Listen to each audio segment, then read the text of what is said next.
Ito na. Mga kababayan, ito yung ating unang pag-uusapan, yung patungkol nga dyan kay Chavit, mga kababayan. No? Si Chavit Singson, mga kababayan, ay may plano or may balak pala itong tumakbong senador, kaya pala nag-ingay, no? Nagmamalinis, nagmamagaling. At kung ano-ano na lang ang binabato kay PBBM, na yun naman pala, may balak palang tumakbo sa 2028. So ito po mga kababayan, basahin ko lang po yung post no ng Bilyonaryo News Channel. Ito po ha, mga kababayan, hindi ko po siya pre-nomote, no? Ang sa akin lang ipinaalam ko lang po sa lahat na para wag niyo po siyang iboto. Hindi ko po siya pre-nomote ha, baka sabihin niyo aga-aga naman Kent, wala pang 2028, pre-nomote mo na si Chavit. Hindi ko po siya pre-nomote. Ang sa akin lang po, pinaalam ko lang po sa inyo na wag niyo siyang iboto. So ito po mga kababayan, mula po ito sa Bilyonaryo News Channel. Ayan po si Chavit Singson. So ang sabi po dito ni Manong Chavit, mga kababayan, no, bilang respeto, tawagin nating Manong, alam naman tawagin nating Manang, 'di ba? Senator Chavit in 2028. Yan po ang sabi, mga kababayan. Former Ilocos Sur Governor Luis Chavit Singson said he is considering a Senate bid in 2028 elections, citing the need to address alleged irregularities in the flood control project. Ano daw, mga kababayan?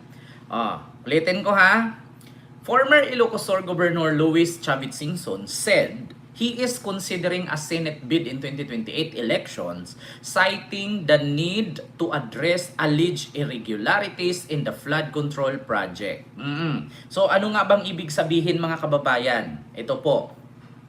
Rason po mga kababayan na kinonsidera daw ni Chavit ang kanyang sarili na tatakbo siya sa 2028 election dahil dito sa irregularities ng flood control project daw. Itong may katiwalian, nakawan, 'di ba, mga kababayan? So, mga kababayan, tanungin ko po kayo, iboboto niyo po ba? Nagtatanong lang, iboboto niyo po ba? Kasi mga kababayan, ang kanyang advocacy, o sa madaling salita, ang kanyang layunin ng pagtakbo, mga kababayan, ay dahil daw, no, citing need to address alleged irregularities in the flood control project. So, ang kadahilanan daw mga kababayan ay dito sa sigalot, sitwasyon at sa katiwalian dito sa flood control project. So, ngayon mga kababayan, kung ako bilang isang matalinong botante, bilang wise voters, iisipin kong mabuti.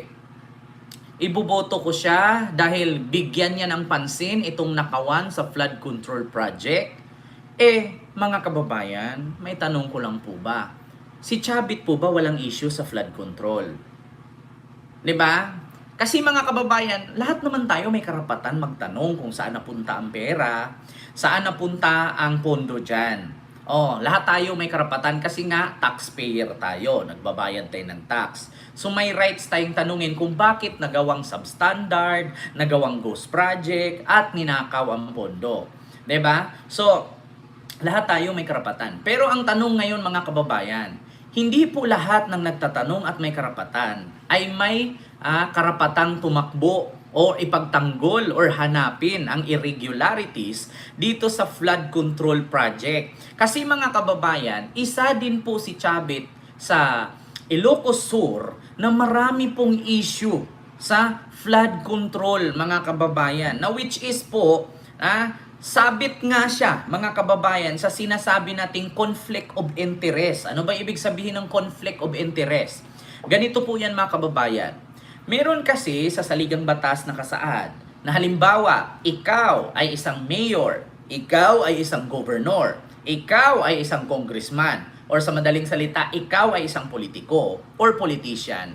Kapag may negosyo ka patungkol sa construction company, tapos kumuha ka ng proyekto sa gobyerno na ikaw ang gagawa at ikaw ang kukuha ng pondo, pinagbabawal po yan, mga kababayan. Bakit?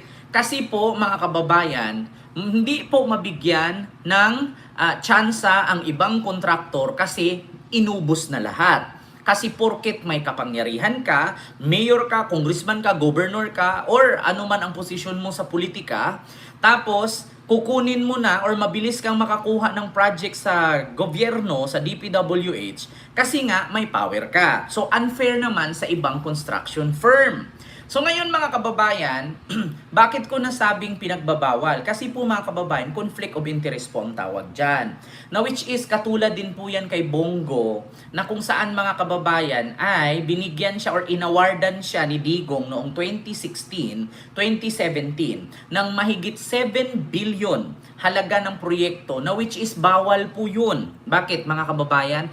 Nasa saligang batas po yan na kapag ikaw ay miyembro ng or nasa posisyon sa politiko, bawal kang kumuha ng proyekto na mula sa gobyerno kasi conflict of interest nga. Ngayon, Ken, anong babatayan? Bakit mo natawag na conflict of interest? Ang conflict of interest mga kababayan, ulitin ko, halimbawa ako, senador, gobernador, congressman, kahit anong posisyon sa gobyerno, or sa politiko or politician ka. May kapatid kang negosyante at ang negosyo ay construction company or contractor. So, ang mangyari doon, bawal kong bigyan ng project ang kapatid ko. Kasi bakit? Or bawal kumuha ng proyekto ang kapatid ko sa gobyerno kasi nandito ako, may posisyon. Ang tawag po doon, conflict of interest.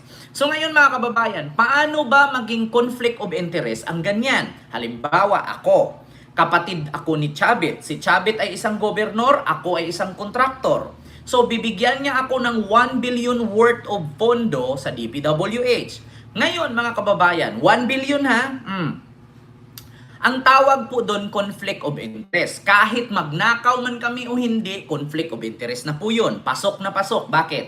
Ang nasa batas kasi mga kababayan, once na ikaw ay isang politiko, may kapatid kang kontraktor, may negosyong construction company, once na lumagpas ng 50 million, 50 million pesos na pondo, pasok ka na sa conflict of interest. Mga kababayan, pasok ka na sa conflict of interest at may possibility pang makasuhan ka.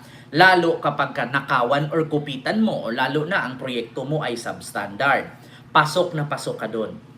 Ang nasa batas kasi mga kababayan, once na tumanggap ka ng pondo ng 100 milyon, or 50 million pataas, tapos may kapatid ka or ama or pinsan na nasa posisyon or nasa gobyerno or bilang isang politiko, bawal na bawal po yun.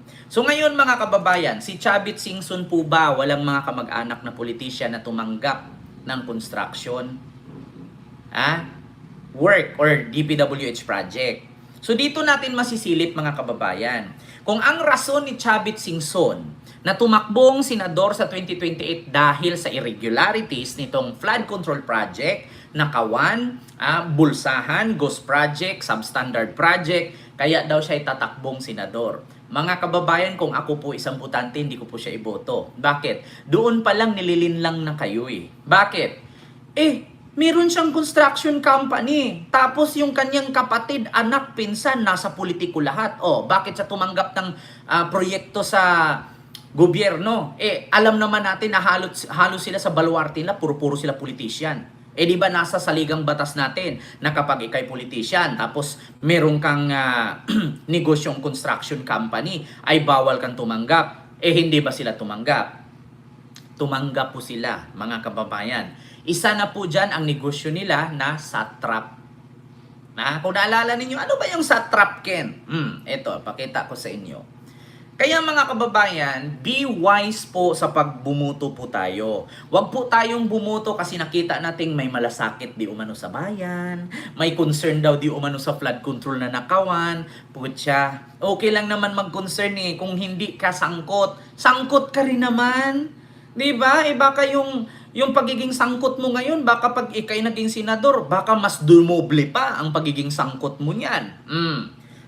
Nagtatanong lang ha. Ito po mga kababayan, panuorin po natin ang satrap ni Chavit.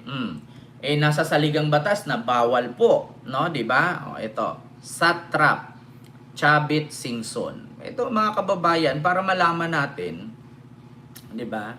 Magandang hapon po, Elijah Bonzo from Billionaire News Channel. Ito po mga kababayan, wait lang. Kayo po, meron pa rin kayong construction business, yung Yes, Satrap pero Construction. nag-divest ako dan. Oo. Totoong divestment, hindi po Yes. mga kamag-anak ninyo. Sino pong pumalit dito? Yung mga engineers namin, yung mga engineers. Wala na kayong personal or beneficial interest Wala, in Satrap? wala. Dahil nga, like for example, my radio station, o binigay ko, nag-divest ako dahil conflict of interest. I'll show you one example later. Yung radio... Ayan. Dito tayo mga kababayan. Nag-divest daw siya, binigay niya sa mga engineer niya ang Satrap kasi conflict of interest. So, bakit ngayon mo lang naisip yan na ibigay sa mga engineer? So, noon nagtayo ka, saan ba galing ang mga proyekto na yon? So, bakit ngayon lang? Kailan nyo lang ba inilipat sa mga engineer ninyo ang kumpanya na yan? So, kung saan pumutok na ang flood control. So kung hindi pa pumutok ang flood control, tuloy-tuloy ang pagmamay-ari, 'di ba? So siguro kumita na siguro kaya pinaubaya na. Kumbaga mga kababayan, may tawag po diyan eh. Hindi po yan totally na binigay. Kumbaga pinapamanage lang pero kumukuha pa rin. May mga ganyan mga kababayan. Meron ba kayong naiisip na Naharap ngayon sa patong-patong na kasong pandarambong at katiwalian sa ombudsman si dating Narvacan Ilocos Sur Mayor Chavit Singson kasama ang 12 pang kasabwat umano nitong opisyal. Para sa mga detalye tinutukan yan ni Val Gonzalez. Val, go ahead. Ayan. Sa pangunguna ng isang attorney Estelita Cordero ng grupong Warriors Tinarbacan Incorporated, pinireklamo ng mga kasong pandarambong at katiwalian sa Office of the Ombudsman ang dating alkalde ng Narvacan, Ilocos Sur na si Luis Chavit Singson. Sa tatlong pahinang plunder case, inaakusahan si Singson, dati nitong Vice Mayor na si Pablo Sanidad Sr. at iba pang mga dating opisyales ng Narvacan na umano'y sangkot sa pagbili ng halot 10 hektaryang overpriced na lupa na pagmamayari ng Western Textile Mills Incorporated. Ayon kay Atty. Cordero, kumita umano si Singson at kasabwat ng halos 100 milyong piso dahil binili ito sa halagang halos 150 milyong piso na malayong malayo sa tunay na halaga nito na halos... So dyan pa lang mga kababayan, may issue na. Dyan pa lang, sabit na. May kaso sa ombudsman, Flander. So kung... Ayan, so ito po mga kababayan, okay na po ba? Nakabalik na po ba tayo?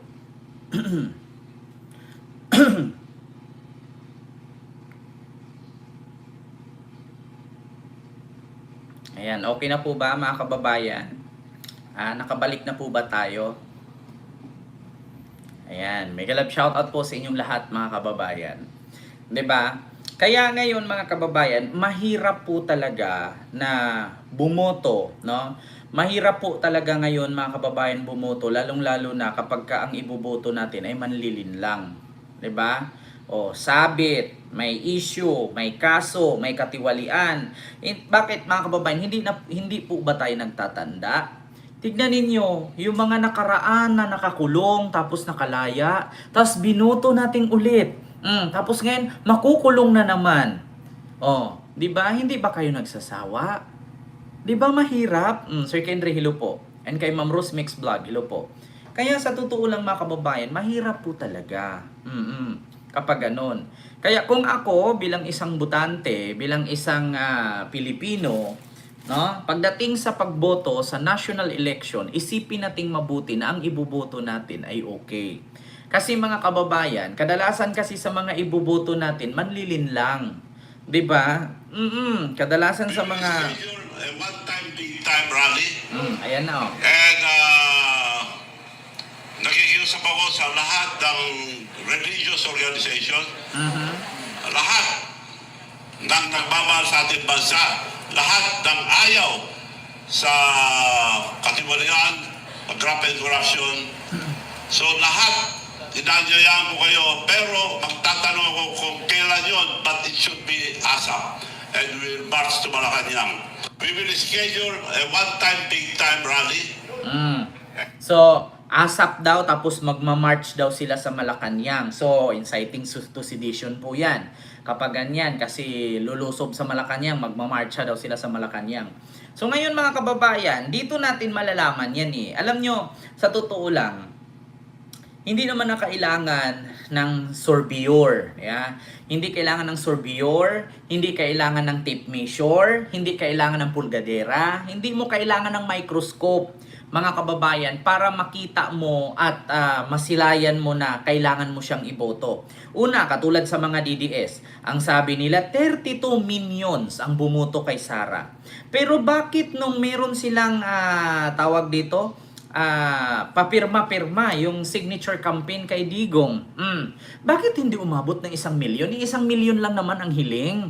Oo, naipasa daw sa Comelec para mapauwi si Digong. O sa Supreme Court para mapauwi si Digong. 1 milyong pirma. Bakit mga kababayan yung pirma ay hindi umabot ng 50 mil? So sa madaling salita mga kababayan, wala na pong naniniwala sa kanila. Which is katulad din kay Chavit na ang sabi niya, meron daw siyang one-time, big-time rally. So, ASAP daw yan. So, ngayon, tanong ko mga kababayan, ilan po ba ang sumama sa sinasabi niyang one-time, big-time rally? So, ano pong nangyari? Marami po ba sila? Binalita po ba sa TV yung one-time, big-time rally? Sobrang dami po ba? Nilusob ba nila ang Malacanang? Napatao ba nila ang Malacanang? Natanggal ba nila si PBBM? So, ibig sabihin, wala namang ganong pangyayari, wala namang lumusob, at yung sinabi nilang one-time, big-time rally, nilangaw, so sa madaling salita, hindi po siya mananalo kung sakali. 'Di ba? Oo. So, ibig sabihin mga kababayan, sabi nga ni Mamulait, mas marami pa ang vlogger kaysa sa umattend na nagrally, 'di ba? Kaya sabi ko sa inyo mga kababayan, no? Diyan pa lang sa mga panawagan nila, wala nang masyadong sumama. Ibig sabihin, walang may gusto. Ibig sabihin, kapag sila'y tumakbo, hindi sila ipoboto. Kasi bakit? Nung nanawagan silang one-time, big-time rally, wala. 'Di ba? Mga riders na hire. Syempre kung ako naman riders, 'di ba? Kung kikita naman ako ng 1.5 sa isang araw sa kakaikot-ikot ko mag-drive, kung binigyan naman ako ng 5,000, sasama ka lang doon bubusina-busina, okay na 'yun. Pagkatapos mong hindi ka naman namumugbog, 'di ba? Hindi ka naman pumapatay, sasama ka lang naman, magda-drive ka lang, may 5,000 ka na. Bubusina ka lang, pip pip pip pip pip pip pip, 'di ba? Isang araw nagmamaneho sa EDSA, pip pip pip pip pip, aking kasama si Mike Defensor at Chavit, pip pip pip pip pip, may 5,000 ka na.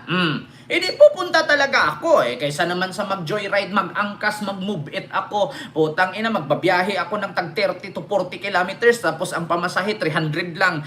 Tapos pagbalik ko wala akong sakay. Di ubos ang gas ko. Isang araw, nagrally kami sa Cubao. Pep, 5,000. Sasama ka at manggulo. So, ibig sabihin mga kababayan, sasama ka na lang. Ang tanong ngayon, yun bang sinasabing one-time, big-time rally, katulad ba sa INC? Pag sinabi mong one-time, big-time rally, yung katulad dapat sa INC kasi milyon ang pupunta.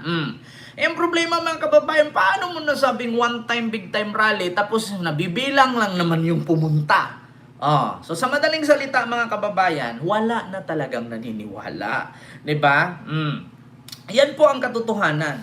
Wala nang naniniwala mga kababayan. Mahirap kasi mga kababayan na manguto ka ng manguto, tapos ang sabihin mo makukulong na si ganito, maganito na si ganito, tapos wala nangyayari. Bababa na si Marcos, mapatalsik na si Marcos, magkukudita, manawagan ka sa mga sundalo, sa mga army, sa mga sa pulis, sa mga scout ranger o sa mga kapgo, sa mga Philippine Navy, di ba? Sa PCJ, So walang sumunod mga kababayan, di ba? Ma'am Ryota Emelda, hello po sa iyo dyan ma'am, maraming salamat po sa iyong super sticker. Thank you so much po. Di ba? So yun ang ibig sabihin mga kababayan, nagising na po ang mga tao at hindi na nakikinig sa kanila. Kaya ngayon yan, ang sabi ni Chavit na ang rason daw, kaya tatakbo siya sa 2028 bilang senador dahil tutukan daw niya itong patungkol sa flood control project na ninanakaw. Iniisip ko na rin na tumakbo uling senador dahil sa mga pangyayaring ito, kailangan may magsalita sa Senado. Inisip daw niyang tatakbong senador. Bakit? Ni minsan ba mga kababayan, naging senador ba si Chavit? Tanong ko lang mga kababayan, naging senador na ba si Chavit? Tanong ko lang, naging senador na ba si Chavit? Hindi pa. O bakit sabi niya dito? Iniisip ko na rin na tumakbo uling senador dahil sa pangyayaring ito. Actually, di ba tumakbo naman siyang senador nung nakaraang eleksyon tapos nag-withdraw siya kasi may sakit daw siya? Alam nyo mga kababayan, babasahin ko po ang post dito ng sinabi ni Chavit. Alam nyo, lahat po talaga ng comment dito mga kababayan, binababoy si Chavit. Nakalagay dito, 6/10, if Chavit will run for Senate this 2028, he has a strong name recall nationwide. He has a long political experience and connection, but he's also a polarizing figure. And national election are much harder than local one. Vote in 2028 may learn toward never or reform-focused candidates. Diba?